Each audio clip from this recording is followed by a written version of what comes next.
രണ്ട് പ്രധാനപ്പെട്ട വാർത്തകളാണ്. രാഹുൽ മാങ്കൂട്ടത്തിലെ മുൻകൂർ ജാമ്യ ഹർജിയിൽ ഇപ്പോൾ കോടതിയിൽ വാദം ആരംഭിച്ചിരിക്കുന്നു. അതേസമയം രാഹുലിന് ഒളിവിൽ താമസിക്കാൻ സഹായം ചെയ്തു നൽകി എന്ന സംശയത്തിൽ ബംഗളൂരുവിലെ ഒരു മലയാളി അഭിഭാഷക ഇപ്പോൾ അന്വേഷണ സംഘത്തിന്റെ നിരീക്ഷണത്തിലാണ്. അനന്തകൃഷ്ണൻ വിവരങ്ങൾ നൽകും. അനന്തൻ, എന്തെങ്കിലും കൂടുതൽ വിവരങ്ങൾ ഈ അഭിഭാഷകയുമായി ബന്ധപ്പെട്ട് ലഭ്യമാണോ? ബംഗളൂരുവിൽ നിന്നും രാഹുൽ മറ്റൊരിടത്തേക്ക് കടന്നുവെന്നാണോ അന്വേഷണ സംഘം ഇപ്പോൾ കരുതുന്നത്? ദിവിഷ്, രാഹുൽ മാങ്കൂട്ടത്തിൻ്റെ ഒളിവ് ജീവിതം സംബന്ധിച്ച് പോലീസിന് ഏറെക്കുറെ കാര്യങ്ങൾ പിടികിട്ടിയിട്ടുണ്ട്. രാഹുൽ മാങ്കൂട്ടത്തിൽ ഏതെങ്കിലും ഒരു സ്ഥലത്ത് സാധാരണ കുറ്റവാളികൾ എടുക്കുന്ന അതേ മോഡസ് തന്നെയാണ് ഈ ഒളി ജീവിതത്തിന് വേണ്ടി രാഹുലും സ്വീകരിച്ചിരിക്കുന്നതെന്നാണ് പോലീസ് പറയുന്നത്. കാരണം രാഹുൽ മാങ്കൂട്ടത്തിൽ എവിടെയും കൃത്യമായി കൂടുതൽ സമയം തങ്ങുന്നില്ല എന്നുള്ളതാണ്. അയാൾ സഞ്ചരിച്ചു കൊണ്ടിരിക്കുന്നു എന്നുള്ളതാണ് പോലീസിന്റെ അനുമാനം. അതായത് പാലക്കാട് നിന്ന് പോയ രാഹുൽ മാങ്കൂട്ടത്തിൽ പിന്നീട് പൊങ്ങുന്നത് തമിഴ്നാട്ടിലാണ്. കോയമ്പത്തൂർ പൊള്ളാച്ചി മേഖലയിൽ അയാൾ വന്നതിന്റെ തെളിവുകൾ അന്വേഷണ സംഘത്തിന് ലഭിച്ചിരുന്നു. അവിടം കേന്ദ്രീകരിച്ച് അന്വേഷണം നടത്തുമ്പോഴാണ് അയാൾ ബാംഗ്ലൂർ എന്ന് പറയുന്ന കർണാടക തമിഴ്നാട് അതിർത്തിയിൽ എത്തി എന്നുള്ള വിവരം ലഭിക്കുന്നത്. അവിടെ എത്തിക്കുമ്പോഴേക്കും അയാൾ അവിടെ നിന്ന് മുങ്ങി കർണാടകയിലേക്ക് കടന്നു എന്നുള്ളതായിരുന്നു. കർണാടക കേന്ദ്രീകരിച്ച് വ്യാപകമായ അന്വേഷണമാണ് നടത്തിയത്. കാരണം ബാംഗ്ലൂരിൽ നിന്ന് കർണാടക ബാംഗ്ലൂരിലേക്ക് പോകാനാണ് എളുപ്പമെങ്കിലും അവിടെ നിന്ന് മൈസൂർ റൂട്ടിൽ പോകാം, അവിടെ നിന്ന് തമിഴ്നാട്ടിൻ്റെ മറ്റു ഭാഗങ്ങളിലേക്ക് പോകാം. അങ്ങനെ ഒരു ട്രൈ ജംഗ്ഷൻ സ്ഥലമാണ്. മൂന്ന് സ്റ്റേറ്റുകളിലേക്കും കേരളത്തിലേക്കും കടന്നു വരാനുള്ള എളുപ്പം അവിടെ നിന്നുണ്ട്.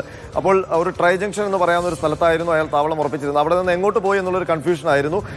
അന്നേരമാണ് ഈ രാഹുൽ മാങ്കൂട്ടത്തിനെ സഹായിച്ച ഒരാൾ ആ ദിവസം തന്നെ പോലീസിന്റെ കസ്റ്റഡിയിലാകുന്നത്. ജോസ് എന്ന് പറയുന്ന ഒരു മലയാളിയായ ഡ്രൈവറാണ്. അപ്പോൾ അയാളിൽ നിന്ന് കൂടുതൽ വിവരങ്ങൾ, അതായത് ഇയാൾ എങ്ങോട്ടാണ് പോകുന്നതെന്നത് സംബന്ധിച്ചല്ല, എവിടെയാണ് ഇയാളെ കൊണ്ടുവിട്ടത്, ഏത് ദിശയിലാണ് എന്നത് സംബന്ധിച്ച് പോലീസിന് വിവരം ലഭിക്കുന്നു. അങ്ങനെയാണ് ഇയാൾ ബാംഗ്ലൂരിലേക്ക് പോകാനുള്ള സാധ്യതയ്ക്ക് കൂടുതൽ പ്രാമുഖ്യം ലഭിക്കുന്നത്.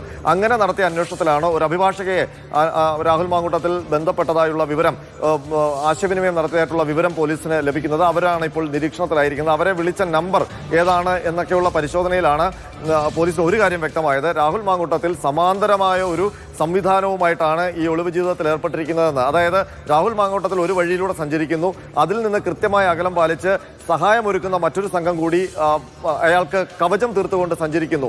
അപ്പോൾ ഏതെങ്കിലും സമയത്ത് അയാൾക്ക് കൃത്യമായ ഒരു ഇടവേളകളിൽ ആശയവിനിമയത്തിനുള്ള സൗകര്യം ഈ സംവിധാനമാണ് ഒരുക്കി കൊടുക്കുന്നത്. അത് പക്ഷേ കർണാടകയിലെ തന്നെ ഉള്ള ഫോൺ നമ്പറുകളും ഒക്കെ ഉപയോഗിച്ചിട്ടാണ്, തദ്ദേശീയരുടെ ഫോണൊക്കെ ഉപയോഗിച്ചിട്ടാണ് ഈ ആശയവിനിമയങ്ങൾ നടക്കുന്നത്.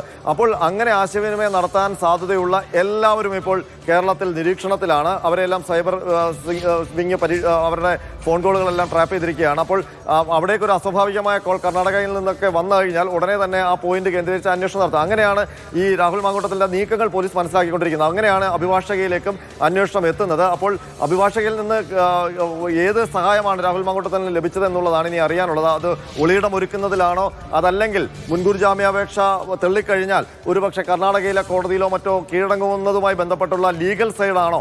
അങ്ങനെ എന്തായാലും അവരിൽ നിന്ന് കൃത്യമായ ഒരു ആശയവിനിമയം നടത്തി ഒരു സഹായം സ്വീകരിച്ചിട്ടുണ്ട് രാഹുൽ മാങ്കൂട്ടത്തിൽ. അപ്പോൾ രാഹുൽ മാങ്കൂട്ടത്തിൽ ബംഗളൂരു പരിസരത്ത് ഉണ്ട് എന്നുള്ളൊരു ഒരു സ്ഥിരീകരണം പോലീസ് നടത്തുകയാണ്. പക്ഷേ അവിടെ നിന്ന് ഒരു പക്ഷേ മാറാനും ചിലപ്പോൾ ഈ തെറ്റിദ്ധരിപ്പിക്കാനും ഒക്കെയുള്ള നീക്കങ്ങൾ, പല രീതിയിലുള്ള തന്ത്രങ്ങൾ അയാൾ ആവിഷ്കരിക്കും.